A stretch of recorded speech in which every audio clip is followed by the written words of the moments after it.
चीन और अमेरिका की बात करते हैं, जो कि दुनिया के दो सबसे बड़ी इकोनॉमी है। पिछले कई सालों से टैरिफ को लेकर, कुछ दिनों से टैरिफ को लेकर उनकी जंग और ज्यादा बढ़ती हुई नजर आई। दोनों आपस में ज्यादा उलझे हैं और ये जंग सिर्फ टैक्स या फिर ड्यूटी तक लिमिटेड नहीं है, बल्कि इसके पीछे गहरे आर्थिक, राजनीतिक और स्ट्रैटेजिक मकसद है। आइए इस मसले को जरा आसान लफ्जों में समझते हैं कि टैरिफ का आखिर ये खेल है क्या, ये शुरू क्यों हुआ और इसका इम्पैक्ट यानी इसका असर कैसे देखने को मिलेगा। टैरिफ यानी कि आयात शुल्क, जो कि एक मुल्क दूसरे मुल्क से आने वाले माल पर लगाता है। इससे माल महंगा हो जाता है और लोकल इंडस्ट्री को इससे फायदा मिलता है।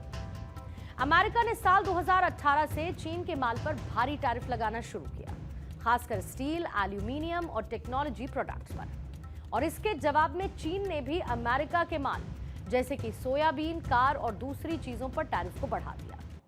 अब इसकी शुरुआत इसीलिए हुई क्योंकि अमेरिका का यह मानना था कि चीन अनफेयर ट्रेड प्रैक्टिस कर रहा है। मसलन अमेरिका का यह कहना है कि चीन अपनी करेंसी की वैल्यू को कम रखता है, जिससे उसका माल सस्ता हो जाता है। साथ ही चीन की गवर्नमेंट अपनी कंपनीज को सब्सिडी देती है और अमेरिकी कंपनीज को चीन में बिजनेस करने में रुकावटें पैदा करती है। दूसरी तरफ चीन का यह कहना है कि अमेरिका उसे दबाने की कोशिश करता है ताकि उसकी इकोनॉमिक ताकत कम हो। हाल ही के कुछ महीनों में यह जंग यानी कि टैरिफ वॉर और ज्यादा बढ़ा है। अमेरिका ने चीन के माल पर टैरिफ को 245% तक बढ़ा दिया था। जवाब में चीन ने 125% टैरिफ लगाया। लेकिन फिर सोमवार को दोनों मुल्कों के बीच एक डील होती है, जिसमें टैरिफ को काफी हद तक कम करने पर सहमति बनी, एक लिमिटेड टाइम पीरियड के लिए। अब अमेरिका 30% और चीन 10% टैरिफ लगाएगा। ये डील 90 दिन की थी, जिसमें दोनों मुल्क नए टैरिफ नहीं लगाएंगे और मौजूदा टैरिफ को और कम करने की बात करेंगे। इस डील से पहले अमेरिका के प्रेसिडेंट डोनाल्ड ट्रंप ने टैरिफ को लेकर बहुत सख्त रुख अपनाया था। उनका यह कहना था कि चीन अमेरिका को लूट रहा है और टैरिफ से अमेरिकी इंडस्ट्री को प्रोटेक्शन मिलेगा। अब ट्रंप के इस हमले का जवाब चीन ने भी दिया। जवाबी टैरिफ के साथ साथ डिप्लोमेटिक चैनल्स के जरिए बातचीत की पेशकश की, लेकिन चीन का कहना था कि बातचीत बराबरी के आधार पर होनी चाहिए, ना कि धमकियों के साथ। अमेरिका में टैरिफ की वजह से चीनी माल महंगा हुआ, जिससे कंज्यूमर्स को ज्यादा पैसे खर्च करने पड़े। मसलन इलेक्ट्रॉनिक्स, कपड़े और दूसरी चीजों की कीमतें बढ़ गई। वहीं चीन में अमेरिकी टैरिफ का असर वहां की एक्सपोर्ट इंडस्ट्री पर पड़ा है। कुछ रिपोर्ट्स ये बताती हैं कि 16 मिलियन चीनी जॉब्स खतरे में आ गई और अगर टैरिफ ऐसे ही चलता रहा। लेकिन कुछ चीनी बिजनेसेस ने टैरिफ से बचने के लिए कई तरीके निकाले, यानी अपने माल को तीसरे मुल्क जैसे कि वियतनाम के रास्ते भेज दिया। ये tariff war global supply chain को डिस्टर्ब कर रहा है। मान के चलिए कि अगर चीनी माल अमेरिका में महंगा हुआ तो कंपनीज दूसरे मुल्क से माल मंगाने की कोशिश कर रही हैं। इससे भारत, वियतनाम और बांग्लादेश जैसे मुल्कों को फायदा हो सकता है। बाजार के जो एक्सपर्टीज हैं, उनका यह कहना है कि टैरिफ कम होने से ग्लोबल ट्रेड में रुकावटें कम होंगी और स्टॉक मार्केट ऊपर जाएगा। मई 2025 में डील की खबर के बाद ग्लोबल और एशियाई मार्केट्स में पॉजिटिव सेंटिमेंट डेवलप हुआ था। यूएस और चाइना दोनों ने टेम्पररी पीरियड के लिए टैरिफ्स कम कर दिए। ग्लोबल इकोनॉमी के लिए बहुत बहुत अच्छी बात, बहुत बड़ा रिलीफ है। यूएस दुनिया की सबसे बड़ी economy, China second biggest economy. अब इससे क्या होगा? दोनों इकोनॉमियों में कारोबार बढ़ेगा, बिजनेस बढ़ेगा और साथ ही साथ पूरी ग्लोबल इकोनॉमी के लिए फायदा होगा। ग्लोबल इकोनॉमी जो स्लो डाउन से निकलने की कोशिश कर रही थी, अब वो स्लो डाउन से तेजी की तरफ ग्लोबल इकोनॉमी बढ़ जाएगी। अब सवाल ये उठता है कि दोनों देशों का टैरिफ वॉर में भारत के लिए ये मौका बनाता है या फिर कोई चुनौती। अगर देखा जाए तो दोनों ही हैं, क्योंकि चीनी माल पर टैरिफ बढ़ने से कंपनीज भारत में इन्वेस्टमेंट कर सकती हैं, खासकर मैन्युफैक्चरिंग फील्ड में।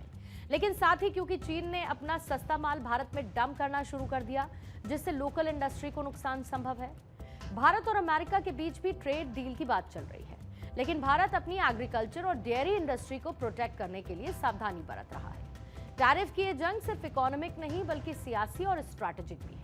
जैसे अमेरिका चीन को ग्लोबल सुपर पावर बनने से रोकना चाहता है। टेक्नोलॉजी जैसे 5G और आर्टिफिशियल इंटेलिजेंस यानी AI इस जंग का एक बड़ा हिस्सा है।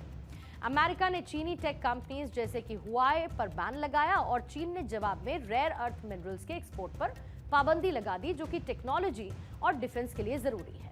चीन ने दूसरे मुल्कों को भी चेतावनी दी कि अमेरिका के साथ ट्रेड डील करते वक्त अपने हितों का ख्याल रखें, वरना नुकसान होगा। इसमें यह साफ है कि चीन अपनी इकोनॉमिक ताकत को बनाए रखने के लिए हर एक मुमकिन कोशिश कर रहा है।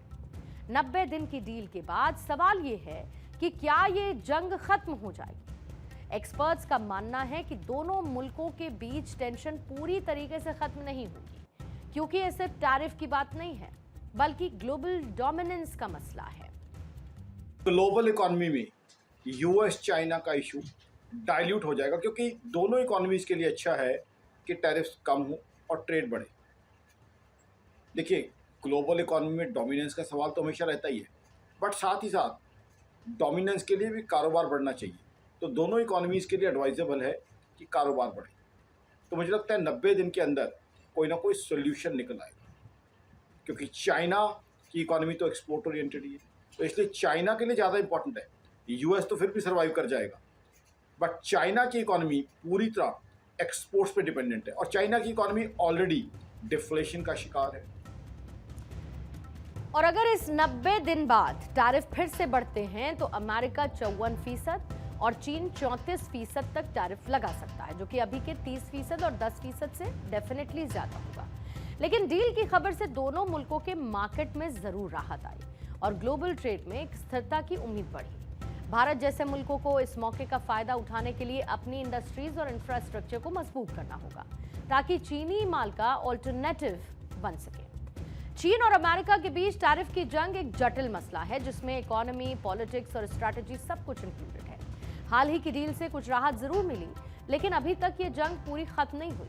दोनों मुल्क अपने हित को प्रोटेक्ट करने के लिए सख्त रुख भी अपनाएंगे और इसका असर ग्लोबल इकोनॉमी पर भी पड़ेगा। भारत जैसे मुल्कों के लिए ये एक मौका है, बशर्ते वो अपनी पॉलिसी और इंडस्ट्री को एक सही दिशा में लेकर जाए।